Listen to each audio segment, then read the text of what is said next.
Okay, guys. Our third bit of movie news today comes to us from Collider, and this is something that, like, news is just kind of like breaking day after day after day about Moon Knight. The other day we talked about Oscar Isaac was just cast in the titular role of Moon Knight, Mark Spector. And one of the interesting things about Moon Knight is that he was or is rather, a kind of an archaeologist, kind of an Indiana Jones type, right? But when investigating this one kind of like tomb in the middle of Egypt, that's when he was kind of imbued with I think the Egyptian god's name was Khonshu. Somebody can fact check me on that if you so choose. But it's now today just being reported that quote, acclaimed filmmaker Mohammed Daib, and I hope I'm saying his name correctly, Daib, was just announced as the new director for the Disney Plus series Moon Knight. Here in the article we can actually scroll down, and I'm going to give just so you can understand kind of like how cool this is. Please bear with me. I'm going to read through this whole article, not the entire article, just this paragraph. Daib, an Egyptian filmmaker, made his directorial debut with Cairo 678, a drama about a state-sanctioned, gender-oriented sexual violence in Egypt. First of all, whoa. Holy cannoli.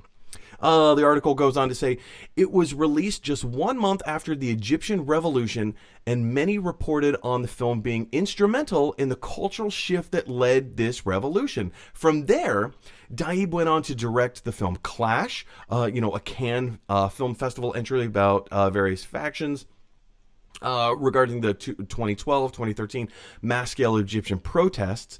Daib has also written the Island franchise films. A series of action thrillers are amongst the highest grossing Egyptian and Arabic language films of all time. So that's kind of a major accomplishment. His next film, Amira, is scheduled to be released, blah, blah, blah, blah, blah, blah, blah. So he's got all this stuff coming up.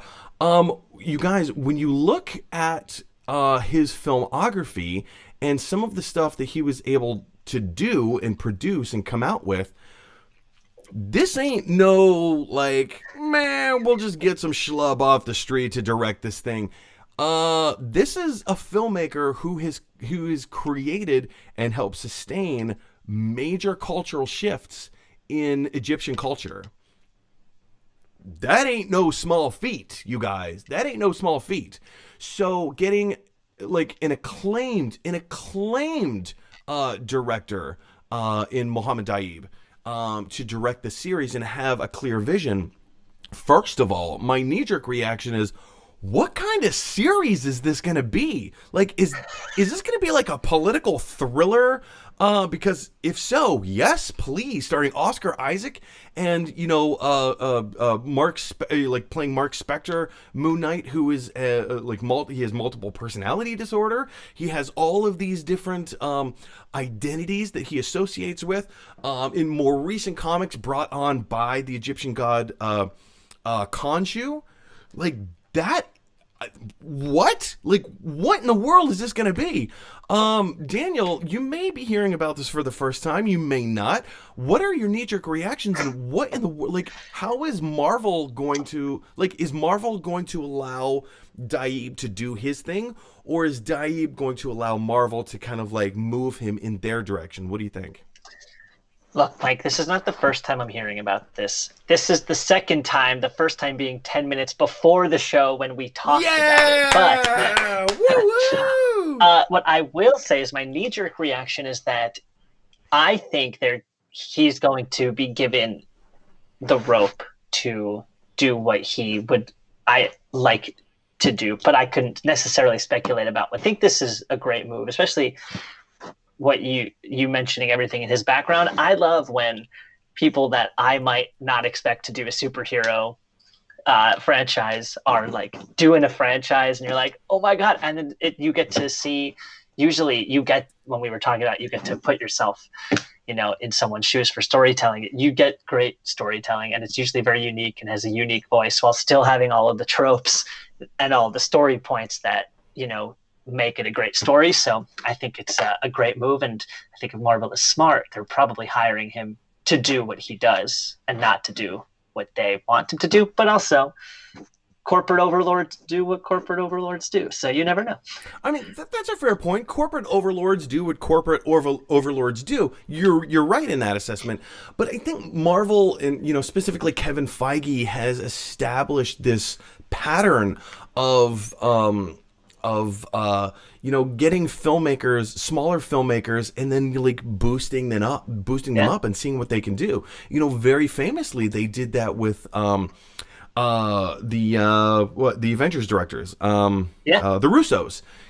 Here's these guys who directed comedy pilots and television shows in Arrested Development and Community, and then now they went on to direct the highest grossing film of all time. Hang on, what? So that's really cool.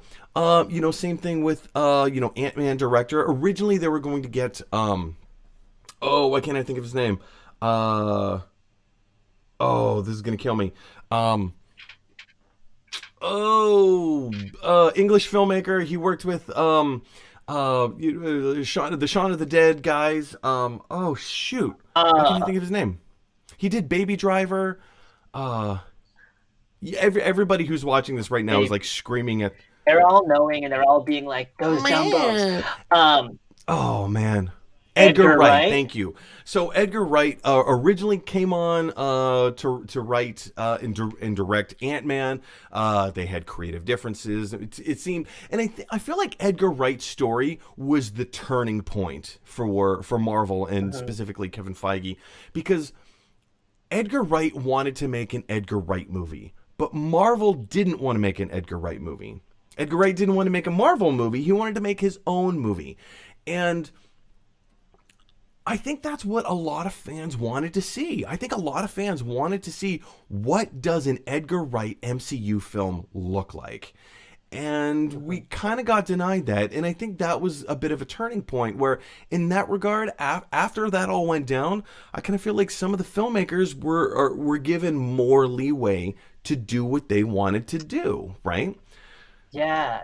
I mean, you have Taika Waititi did Thor Ragnarok, right? And that was just like, I mean, that movie was so good. It's so funny. I think such a good example of like, and now he's, exactly a mega guy, but like at the time he was like a comedy guy, and then, gets this huge platform. And it's like, well, also the same thing with Scott Derrickson and Doctor Strange. Here's this classic horror movie director coming in to do an MCU film. Hang on, whoa. What? And it turned like, it wasn't a horror movie per se. It had a couple of like, that's mind-bendy elements in it, right? And now we have Sam Raimi coming into the MCU to do Doctor Strange 2. Again, another classic horror movie director who had great success in the Spider-Man series. I don't know, Daniel. I see this as like, I side with you and say, like, I think Kevin Feige is just going to let him do what he does best. And I think that's going to be, there's no downside to this. There's no downside to infusing more people with different backgrounds and different voices. I feel like I'm a huge proponent in getting more female voices out there, getting more Egyptian voices out there, getting more black voices out there, getting more, Indian voices out. Like whatever package they come in, we can only benefit from diversity. Do you see it any other way?